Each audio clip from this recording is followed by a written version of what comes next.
Everybody, good day, everybody, friends, colleagues. We are improvising a bit because we are not, certainly not in Europe, we are not used to war, so we have to adjust to the situation.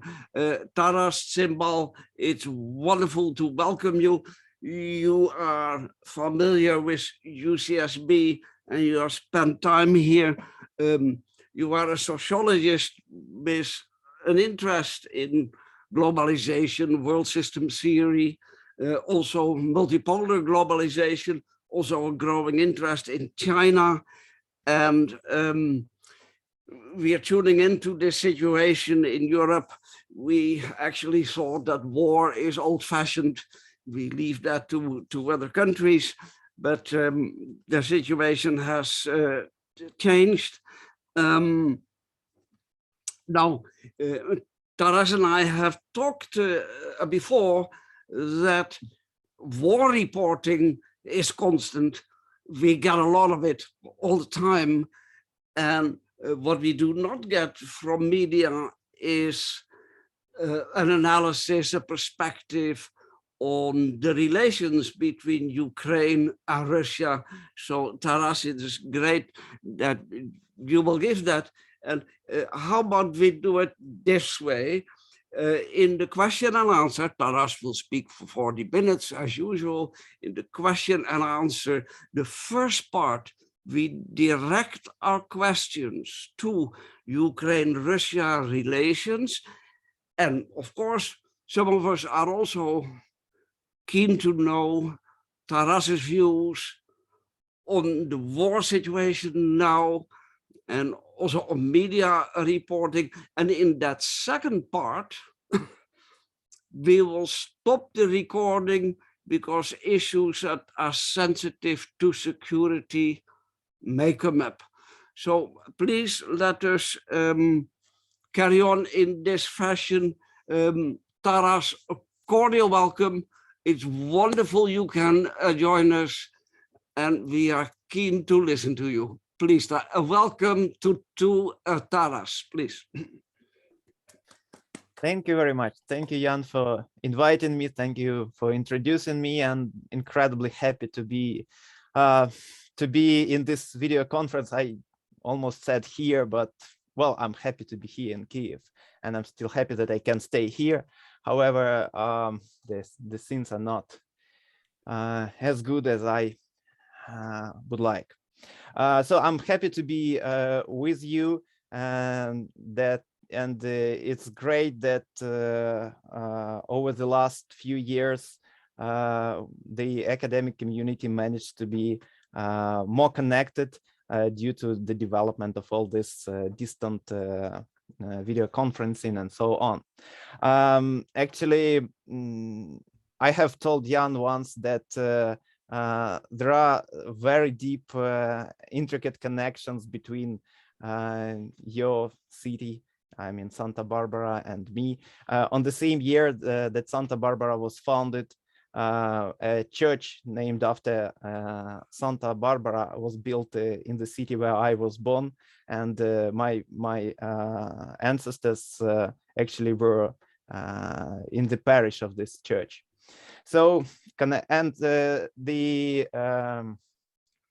part of body of the Lady Santa Barbara are in Kyiv, actually, in one of the churches of Kyiv. So the global connections have existed for a very long time. They didn't appear just at this time. I will talk about not so much political relations between Ukraine and Russia, and as this is a very uneasy subject. I will talk about different social structures, about different cultural background that serves as a prerequisite for the conflict that we are witnessing now, but which was not something unexpected for us. As we know very well how different is Ukrainian society from the Russian society. And that this point is emphasized in the title of my talk. I will share my slides now. Just a moment.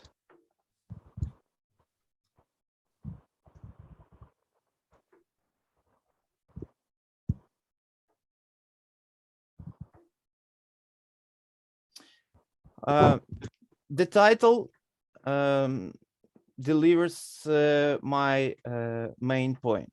There was no some drifting apart between Ukraine and Russia in the last 30 years after the collapse of the Soviet Union. Actually, these two societies have remained apart for a very long time, and they lived together only because political violence was exercised in the Soviet Union to keep them together. I have outlined my key points here, and the most important factor which defines this difference in social structure is agriculture. Agriculture and the geographical conditions. Ukraine from maybe Taras, go to the second slide of the key points. Only the title slide is on. Oh, you still see? Okay, I'm sorry. Yeah. Do you see now the key points? No, not yet. I think there is. Wait. And also go to slides, not to the. You have Okay. the overall thing. Yeah, there you are. I understand. I understand. Yeah. Wait. No, I have to change the.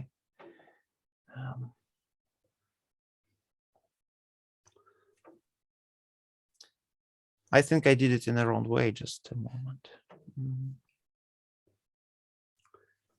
Or you can send your PowerPoint file on chatting room.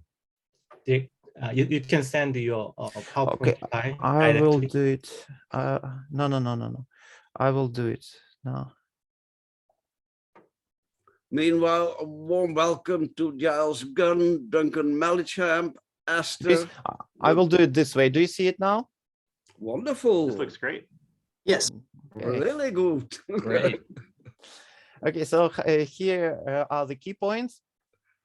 Agriculture. Agriculture is the foundation of everything in understanding the difference between Ukrainian society and the political system that is expected by this society and the Russian society.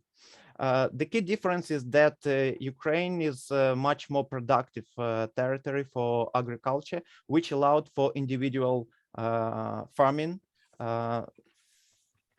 almost all the recorded history.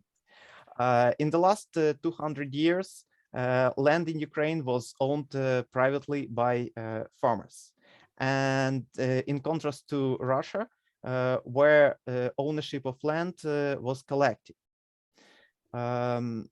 This very factor resulted in a sharp difference in the reaction of these two societies to communism.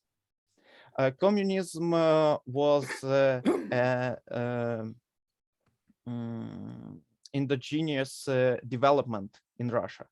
It was accepted very quickly by the countryside, and resistance to communism, to Bolshevik rule in the early years after the revolution, during the civil war of 1917-1921, was limited only to those regions which were also more productive and which are close to Ukraine. That is Volga region, North Caucasus, and present-day Rostov Oblast of Russia. In other regions, agriculture was not as productive. The system of relations in the countryside was based on collective ownership and collective decision-making, and therefore the communities were much more favorable, much more friendly to communism than in Ukraine. Ukrainian countryside due to its due to the ability of individual farmers to do their business without joining their efforts with other farmers. Reaction of Ukrainian countryside was very different, and Ukraine resisted for long 3 or 4 years. It depends on how you count the years of the civil war in the Russian Empire, in the former Russian Empire. Ukrainian countryside resisted for very long, and it resulted in the chaos which took place in 1919 in Ukraine, when almost more than 10 armies, different armies, operated on the territory of Ukraine. As a result of the civil war, you know, it ended with the total victory of Bolsheviks. However, that victory was most problematic in Ukraine. And even after the establishment of the Soviet rule, Ukrainian countryside remained dissatisfied and the source of popular insurgency for many years. Finally, in the 1930s, to bring the social transformation of the Soviet Union to its logical outcome, that is to collectivization of agriculture, Soviet authorities had to introduce so-called forced collectivization, which met a strong resistance, strong passive and active resistance from the Ukrainian peasantry, and it resulted in the notorious Great Famine of 1932-1933. So my point here is that Ukrainian countryside is much more individualistic in its values and in its behavior. And despite the fact that in the 1930s the agriculture was transformed, and all farmers had to join collective farms, their attitude towards collective farms was strongly negative for the remaining 60 years of the existence of the Soviet Union. Now, I will switch to the next slide to explain my second point, waves of incorporation into the Soviet Union. I took this map from the web. I'm sorry, I didn't have time to do my own with better science and other important things. Here you see the spatial structure of Ukraine in political terms, how it was incorporated into the Soviet Union. The green area is the part of Ukraine which was incorporated into the Soviet Union from its very foundation in 1922. However, it is important to remember that, as I said, communism was not met with any support in Ukraine. In fact, Bolsheviks had to conquer Ukraine twice. After the first conquest and the first expulsion, they have changed their approach, and they created a quasi-independent Communist Party or Bolshevik Party of Ukraine. However, they couldn't even find political leaders of Ukrainian origin who would lead this party. So at the first stage of the second wave of conquest, they had only ethnic Russian leadership. Later, when the Bolsheviks proved to be effective in establishing order in the conquered regions, and when the country was destroyed by constant warfare, some political leaders, some local leaders started to join the ranks of the Bolshevik Party because it was the only viable option at that time. However, communism was an imposed political ideology and political system for Ukraine. So this green part of Ukraine lived under the Soviet rule since the end of the civil war in the Russian Empire. The yellow part, these are 4 western regions of Ukraine, lived under the Polish rule during the interwar period between the First World War and the Second World War. It was conquered by the Soviet Union in 1939. However, for very short time, only for 1.5 years. Then it was lost to advancing German army and reconquered in 1943. So this part of Ukraine, this yellow regions, had a population which did not live under the Soviet rule before 1939. As you understand, many of the people who had their childhood not under the Soviet rule, who grew into the adult years under Polish rule, which was democratic with some, of course, authoritarian tendencies, but constitutionally the country was a democracy. Of course, these people, many of them were very young by the time the region was conquered by the Soviet Union or integrated into the Soviet Union. They lived into the 1970s, 1980s, 1990s, and some of them are alive even now. And these people were the source of different view, different perspective. They were not traumatized by the Great Famine of 1932, 1933.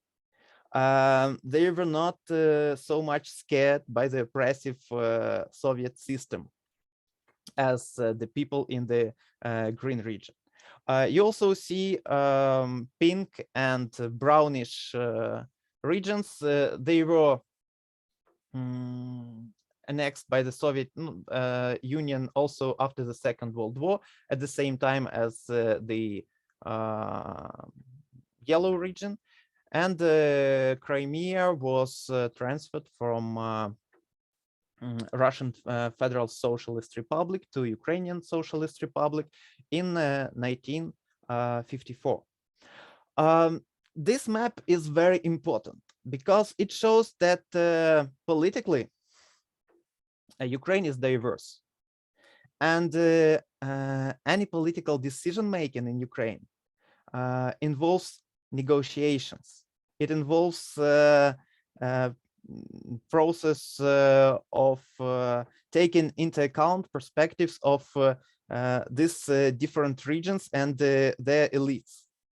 And that process of negotiations was very important even back in the Soviet times.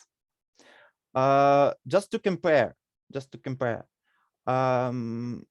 by the end of the Second World War, Russian Federation added to its territory only one region, which was not part of it before the Second World War, and that is Königsberg or Kaliningrad, which makes up a very small portion of Russian population. In case of Ukraine, very large population has joined the population of Ukraine as a result of the Second World War. And this population was not used to the political system of the Soviet Union and did not live under it before the Second World War. So this sometimes, by the way, this spatial structure is used by Russian propaganda to say that Ukraine is artificially assembled, artificial assemblage of different regions.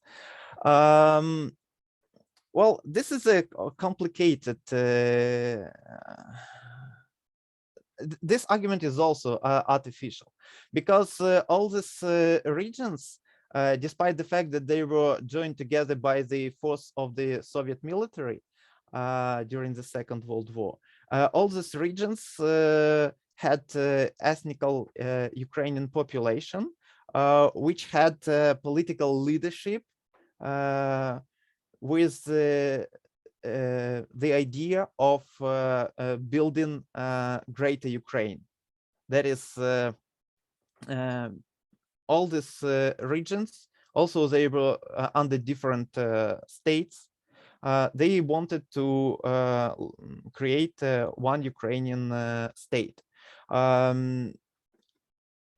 The history, the origins of these ideas are can be traced back to the 18th century, and it's not a good time to talk about that, because then we will not finish our discussion. So I will not talk about. And if you look, no, sorry. So this spatial structure, this is a political spatial structure, but we also can talk about economic spatial structure. In terms of economy, the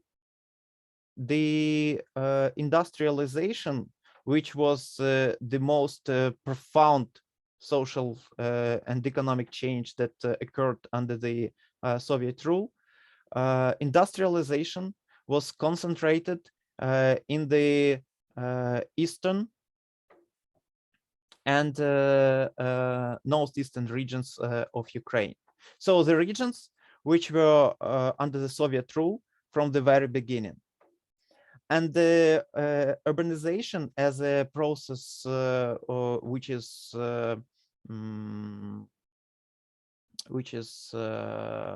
propelled, which is caused by industrialization. Urbanization also occurred during the first decades of the Soviet rule, and it was structured in such a way as to make these cities more pro-Russian, ethnically Russian, I mean ethnically Russian. Urban development, the most active part of urban development took place in the 1930s. And Soviet authorities encouraged people from different Soviet republics to come to the cities, in particular to the cities of Ukraine, mix there, and Russian language was promoted as a language of communication and the language of industry. Therefore, the eastern regions of Ukraine have traditionally been more had a higher proportion of Russian-speaking population, while the more rural areas of the center and western part of Ukraine remained Ukrainian speaking.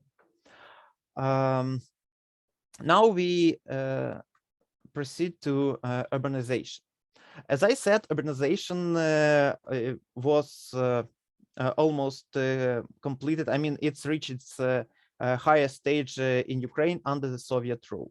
If you look at these tables, you can see that at the last Soviet census, which took place in 1989, 67% of Ukrainian population lived in cities. and only 33% lived in the countryside. The numbers are almost the same in 2014, 69% in cities and 31% in countryside. Since the cities were industrial, and as I said, they were more pro-Russian because industry was developed in such a way as to be dominated by Russian language, by Russian culture. It seems that nothing has occurred. Nothing has changed between 1989 and 2014. And therefore, the drifting of Ukraine in political terms, in cultural terms, from Russia seems unexplained, which gives rise, which gives ground for speculations of geopolitical character and so on. However, if we pay more attention to who these people who are counted here are, there was very significant change. Ukraine was depopulating after the collapse of the Soviet Union. It lost, in terms of numbers, as you can see in the second table, it lost almost 6 million people. This population loss occurred because of many factors.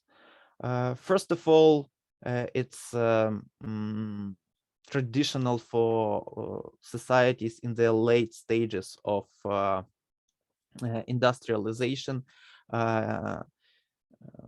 decline in the family size. People wanted to have fewer kids, and therefore the fertility rate declined. Then the second factor was the opening of borders. Many people left Ukraine for better living conditions, for better quality of life, for jobs in other European countries to the west of Ukraine. Then, of course, there was a factor of deindustrialization, and as a result, deindustrialization which occurred because Soviet industries were not competitive. They existed because they were protected from competition with industries of more developed nations by the existence of a separate socialist bloc of countries.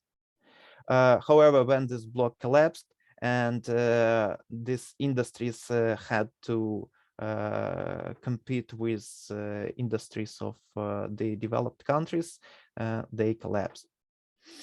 As a result of deindustrialization, lots of jobs were destroyed, and this also urged people to leave Ukraine. So in fact, it's also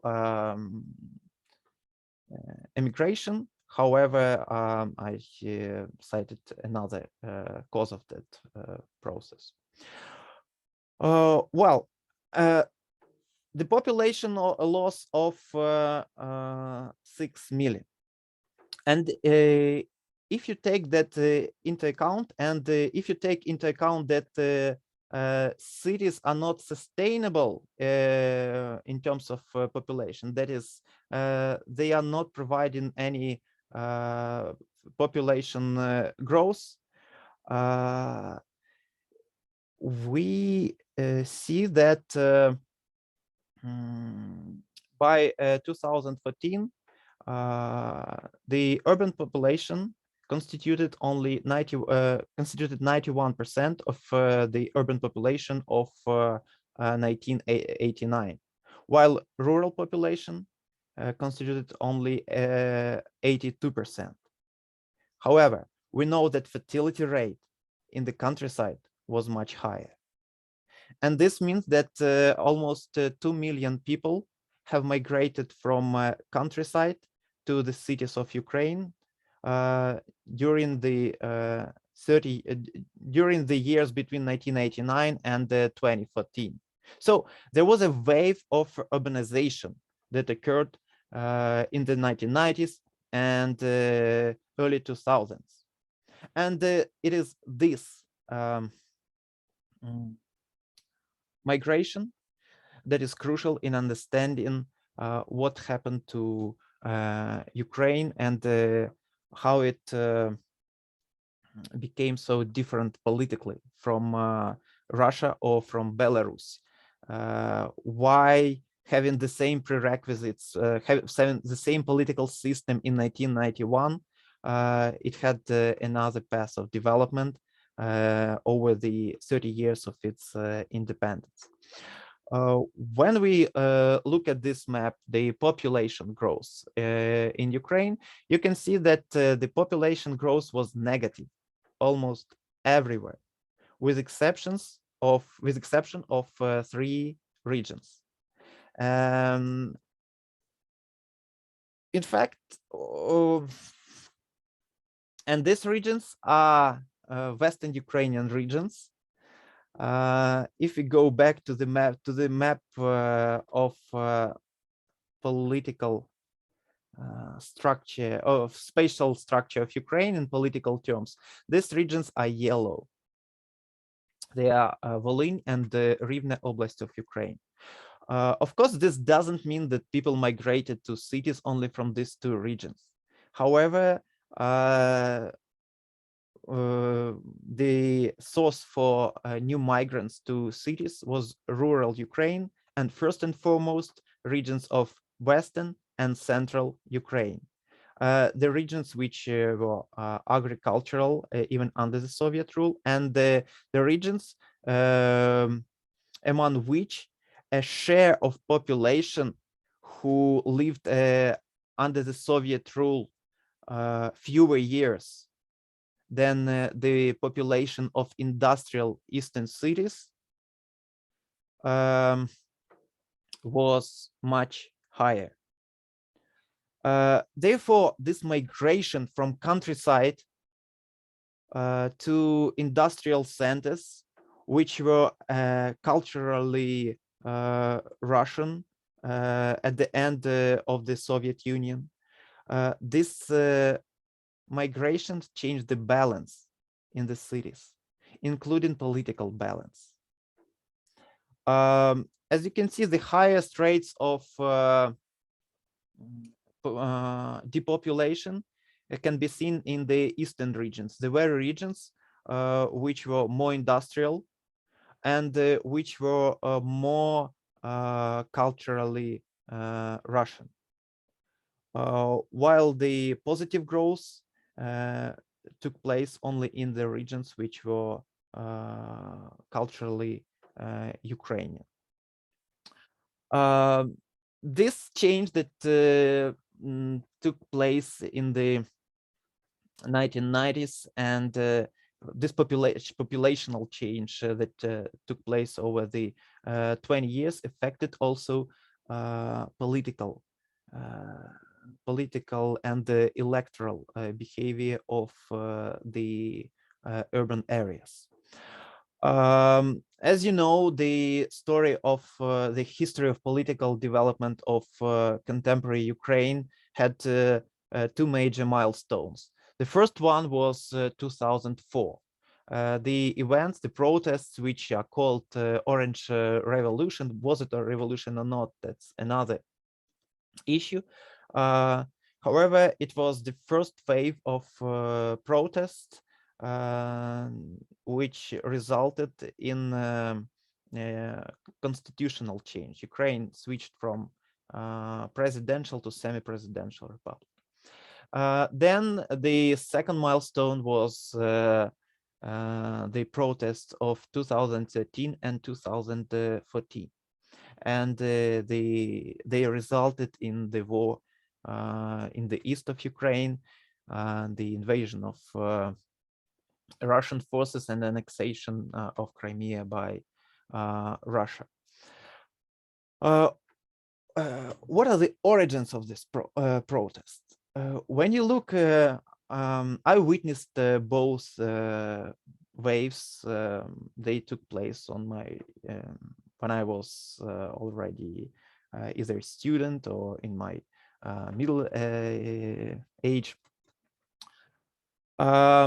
These protests had one very specific feature. They were based on alliance between urban and rural population.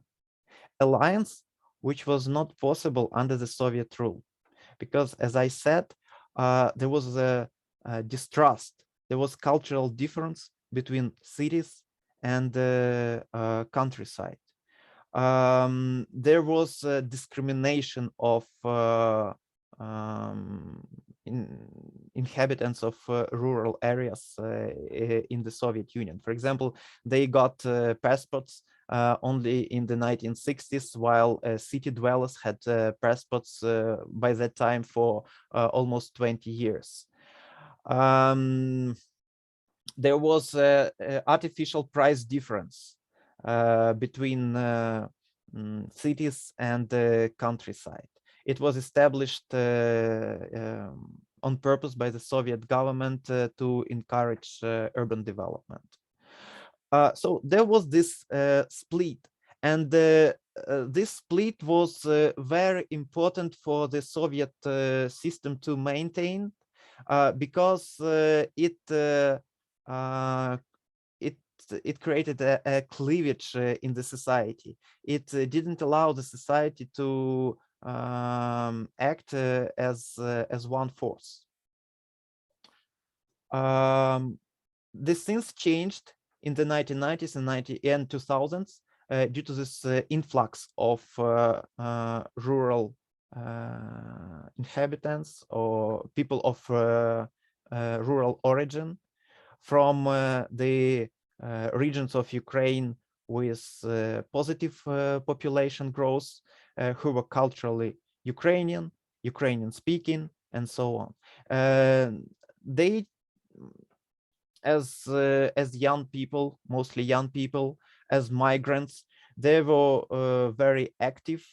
They had successful businesses, successful careers, and by the time of the first wave of protest in 2004, this was the most economically active part of the urban population, especially in the city of Kyiv. Kyiv, by the way, if you look at this map, you see that Kyiv is green, which means that it has positive population growth. The only big city in Ukraine, the city with over 1 million population, which was growing. And no wonder that Kyiv became the epicenter of the protest movement. So these people were from the countryside. They were Ukrainian speaking, culturally Ukrainian. They were individualistic rather than with collectivist orientations. They were active, and they did not like the political system, which was ignorant of them, which ignored their opinion, which ignored their needs, and so on. The political system of Ukraine in the 1990s was very similar to the political system of Russia and political system of Belarus. The real change, which set Ukraine on an alternative path, took place in the early 2000s, and the protest of 2004 were key in this, in the unfolding of this story. These protests were fueled by the desire of the previous president to set the prime minister of Ukraine, Viktor Yanukovych, as his successor. However, Yanukovych represented the eastern regions, the eastern industrial and culturally pro-Russian regions. Even worse, he represented the idea of strong authoritarian and oppressive state, which was not acceptable for this newly developed urban middle class of Kyiv and other cities. As a result, of the protest, actually the protest started because there was fraud with rigged election, and in the end, the second round of elections was conducted again, and the Democratic candidate, whom the protesters wanted to become the president, won this second try of the second round of the elections. It was President Viktor Yushchenko. Then after that, Ukrainian political system developed along the democratic path, and another milestone was so-called Euromaidan protest of 2014. And again, here we see the same alliance of new urban middle class, which is made of the people who migrated from the countryside to the cities in the 1990s and 2000s. And they were joined by the people who remained in the villages, by the rural population, who was always Ukrainian speaking and culturally Ukrainian.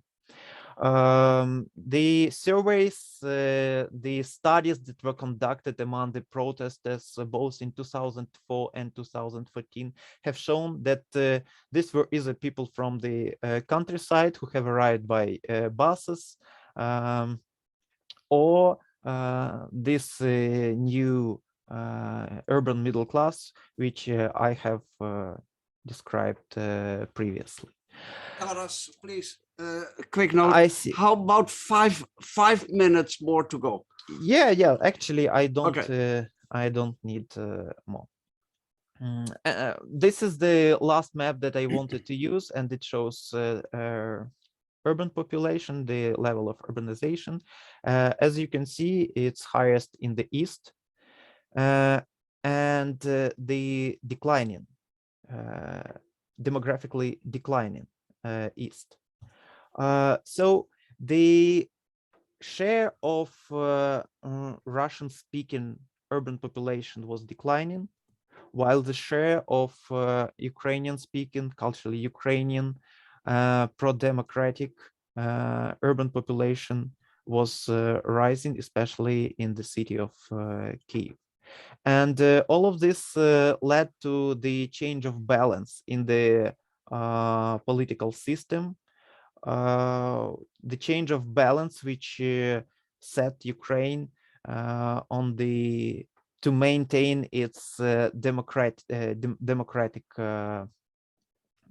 government and effective electoral democracy. Let me go back to my key points. So here,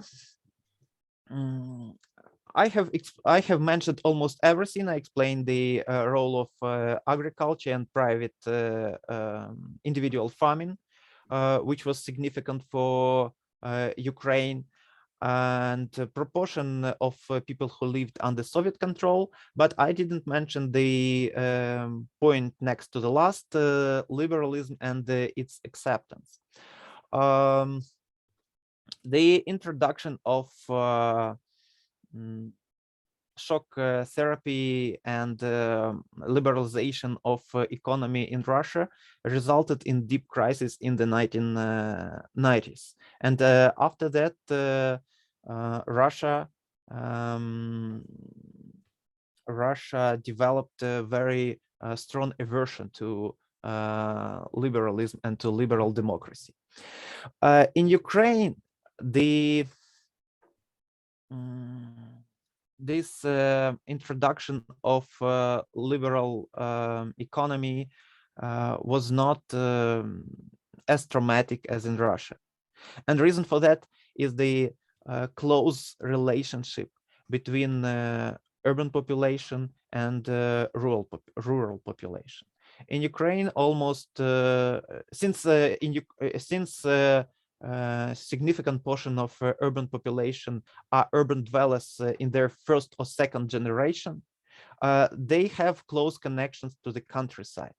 And this connection is expressed either in having relatives in the countryside, or even having a plot of land in the countryside, or as people call it, dacha. It's a famous word which almost everyone knows.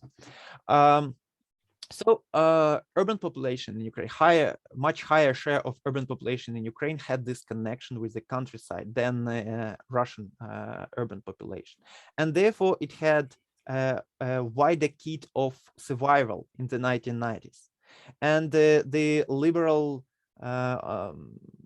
reforms that took place in the 1990s were not as threatening to the survival of individual families in Ukraine as in Russia.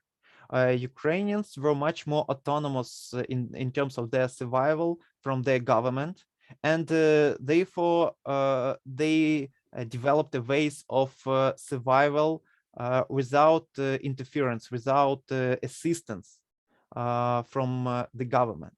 And when the government started to display authoritarian tendencies during the late 1990s and early 2000s, the reaction against these authoritarian tendencies resulted in the first wave of protest in 2004, Maidan protests. So reaction to liberalism, acceptance of it, and acceptance of democracy are also related to some extent. Of course, I don't mean that this is the only factor, but to some extent they are related to the timing of urbanization and the sources, demographic sources of the most recent wave of urbanization. Okay, this is my last point, and I'm open to answer your questions. Thank you. Thanks very much, Taras. Marvelous. Let us assume that participants in the Global Studies Colloquium are as diverse as Ukrainian publics. Please, over to you for questions and comments. I see Marcus, then David, and then myself. Please, Marcus. Thank you so much. This was really fascinating. One aspect that you may have not so much emphasized is about religion. What role does religion in all of these demographic shifts and in Ukrainian civil society play? Catholic Church, the Orthodox Church, of course, many of the Jewish have been emigrating, especially after 1989. But what is the role, on one hand, of church leadership, Orthodox especially, but also on the grassroots or in the mid-level hierarchy of the deacons and so on? Does that play any role in here, or a potential role?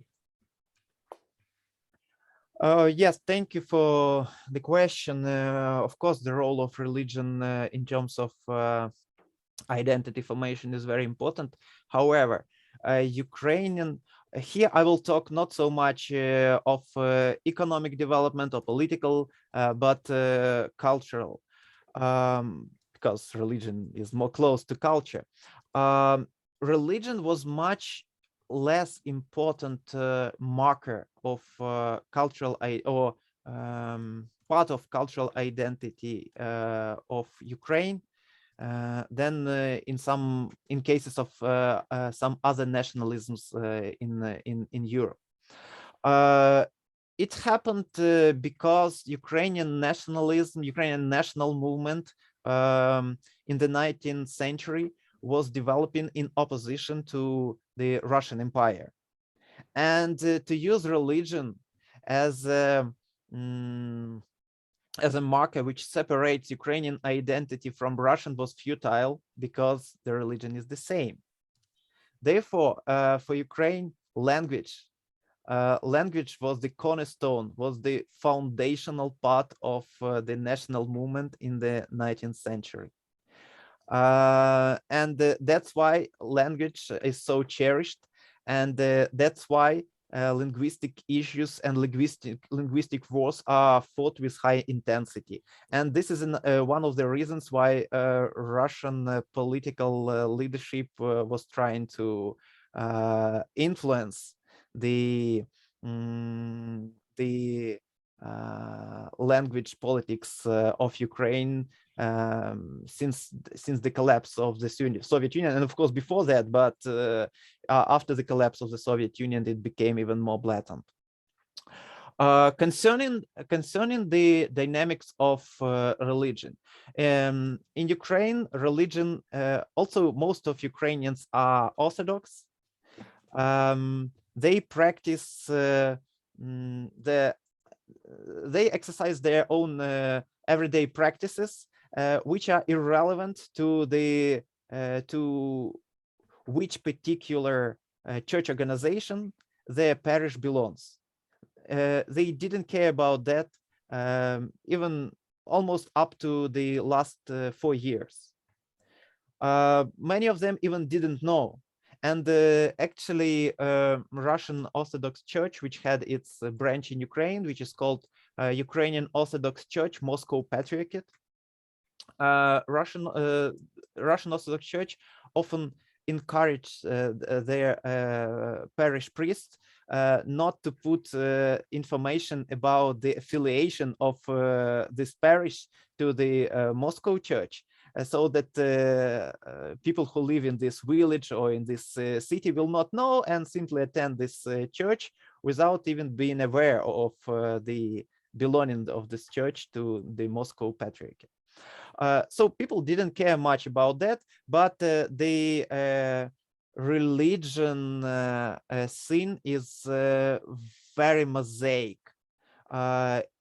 Now it has this church which is affiliated with the Moscow Patriarchate. It has a church which is called Autocephalous Ukrainian Church. It has a newly established Orthodox Church of Ukraine, which was promoted by our previous president, Poroshenko.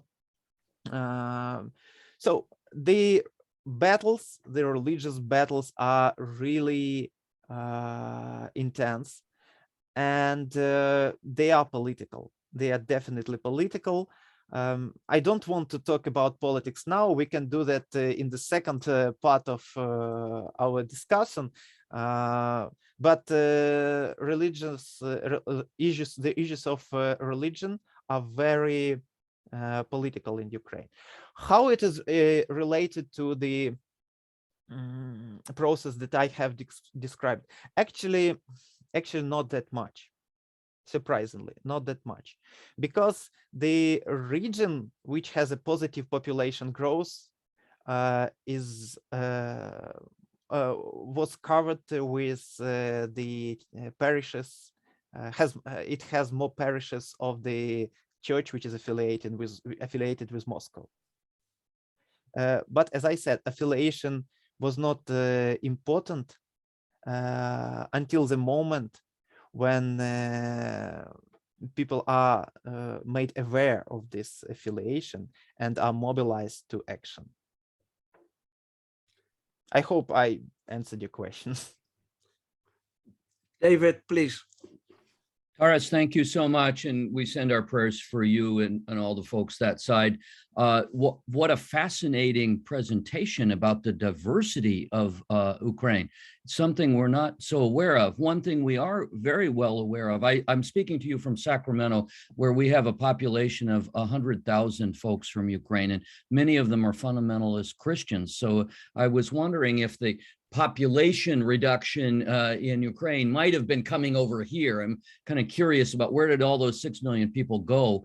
And the other question is about the fluidity of the borders and the relations with the surrounding countries, cultures. I'm not sure how to term them. We are all aware, of course, of this big open flat land that these armies have crossed back and forth, and you're really helping us to understand this. So the relations between these places and where these other countries around, and then the population, where do they go? Where do those 6 million go? Well, this 6 million went to the countries of European Union, first of all, the largest share, North America, Australia, but not that significant. Some have moved to Russia, but migration to Russia was mostly labor migration, and it was either seasonal or temporary. So it's mostly the countries of the European Union. And concerning the fluidity and the absence of clear borders, in fact, the Soviets, after the Second World War, in order to prevent insurgency in the borders, within the borders of the Soviet Union, had contributed to ethnic, actually have conducted ethnic cleansing in Western Ukraine. It's called Operation Vistula, when they moved by force ethnic Polish population from the border, from the frontier, from the border regions of Western Ukraine. They moved them to Poland, and ethnic Ukrainians who happened to live on the territory of Poland after the border was drawn in 1945. They moved those Ukrainians to Ukraine. However, they didn't move them to Western Ukraine. They moved them to central or eastern parts of Ukraine in order to prevent solidarity and possible anti-Soviet movements. So there was this attempt to establish a clear ethnic border between Ukraine and Poland after the Second World War. As a result, the change when you move, when you cross the border from Ukraine to Poland is quite clear. You feel it. Thank you.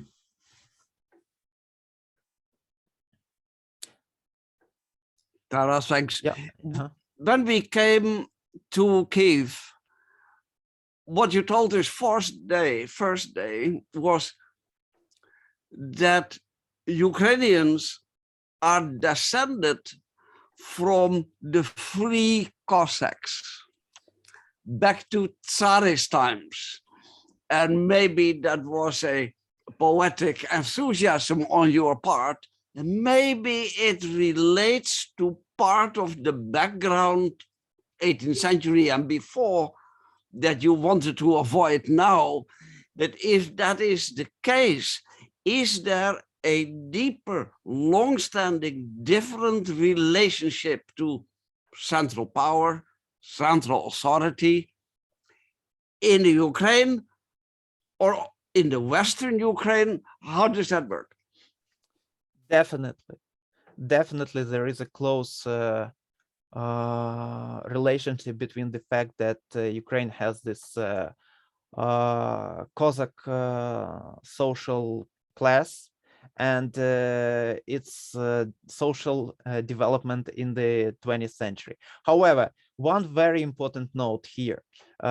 Most of people outside Ukraine share the view of Cossacks as this wild man who lived a very wild life, who didn't care about the economic matters, who were just riding horses and killing enemies. This is a wrong and very wrong notion about who Ukrainian Cossacks were. The Cossack culturally, the Cossack myth is the foundational myth for Ukraine, like the story of Kyiv Rus and the Kyiv princess is foundational for the Russian political history. So Cossacks are very important, but not only ideologically and politically, economically as well. There were two types of Cossacks. There were borderland Cossacks. These were the fugitives who fled from the serfdom in the Polish-Lithuanian Commonwealth to the south, to the border region between the Polish-Lithuanian Commonwealth and the Ottoman Empire, and they are like they lived there, were plundering different places, and actually the image of this wild Cossacks is based on them. However, they were not so important for Ukrainian history as another type of Cossacks. This type, historically, they are called Gorodovi Kozaki, which means city Cossacks or town Cossacks. In fact, these were farmers. The social status of Cossack was defined by his ownership of land.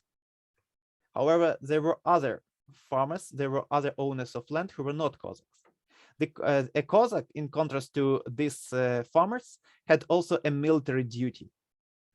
And for that military duty, he had some additional privileges. For example, he had to do some business like glass production or saltpeter production or some crafts without paying taxes for that. And the Cossacks constituted the largest share of Ukrainian population in the 18th century. These were, in fact, free individual farmers. And this was a key difference of Ukrainian economy from Russian economy in the 19th century. Ukraine was very specific because it has this strata of Cossacks. They were recognized by Russian Empire as Cossacks. Ethnic Russian lands, ethnic Belarusian lands didn't have this strata in their social structure. So, well, there were so-called Don Cossacks in Russia, but the Don region is a continuation, is extension of Ukraine. They were quite similar in this sense. They also had ownership of land and so on. However, they are marginal to Russian society, economically, culturally, and politically. In Ukraine, this town Cossacks, the farmer Cossacks are foundational. So And, there are the individualist farmers as the town Cossacks. There are a warrior class as the border Cossacks, and there are the Don Cossacks. And part of this explains the very profound difference between Ukraine and Russia to the east. Well, just to cite you one fact, by the time of the agricultural reform of 1861, when serfdom was cancelled in Russian Empire, most of Russian peasants were serfs by the time. In Ukraine, serfs constituted only 13% of the rural population. The rest of serfs were individual farmers. And again, this is a key difference, very important difference. By the way, Taras Shevchenko was one of this unhappy 13%. I see. Oh, he was one of the serfs among this. I see. And now emancipated. All right. Taras, would it make sense to assume that in the South, the relationships with the Greeks and the Ottomans across the Black Sea was also very important for Ukraine and quite different from the Moscow, Petersburg region, or is that off beam? Well, yes, it was. Southern Ukraine is much more diverse ethnically than central Ukraine. Central Ukraine is the level of homogeneity is very high. Like just to give you an example, in my family, I don't have any other people of any other ethnic origin other than Ukrainian, even no Russian. Also, like my family is 50 kilometers from the Russian border. No Jews, no Lithuanians, no Belarusians. In the south, the presence of Greeks and Tatars, Karaims was very important, and it produced this mixed population, especially in the city of Odessa. For this reason, Ukrainian nationalism was developing in the central Ukraine, and therefore it was more. It didn't have experience of contacting, communicating with native ethnic minorities, except for Jews and Russians. And Crimea was also different. Crimea was also different, but it was changed profoundly by Stalin when he deported all Crimean Tatars in 1944 to Kazakhstan and other regions. Like he uprooted almost the whole nation of Crimean Tatars and moved them to eastern regions of the Soviet Union in a week. So yeah, Ukrainians had difficulties in negotiating the inclusion of the city of Odessa and the region around the city of Odessa into the Ukrainian national movement. However, since things have changed in the last decades because of the political divergence between Russia and Ukraine, and the system of political rule which we see in Russia is not acceptable for almost anyone in Ukraine, including all ethnic groups, all groups with their specific historical experiences, and so on. Because here almost everyone wants to have more freedom, and they were used to this freedom over the last 20 years. 20 years is the time for a new generation to grow. So, and this generation grew under the democratic regime, where they had access to different media with different viewpoints, where discussions were taking place, and therefore, like cultural identity is not as prominent in mobilizing the Ukrainian population to the resistance which we can witness now, as the adherence to political freedoms. Thanks, Taras. Maybe now we can shift.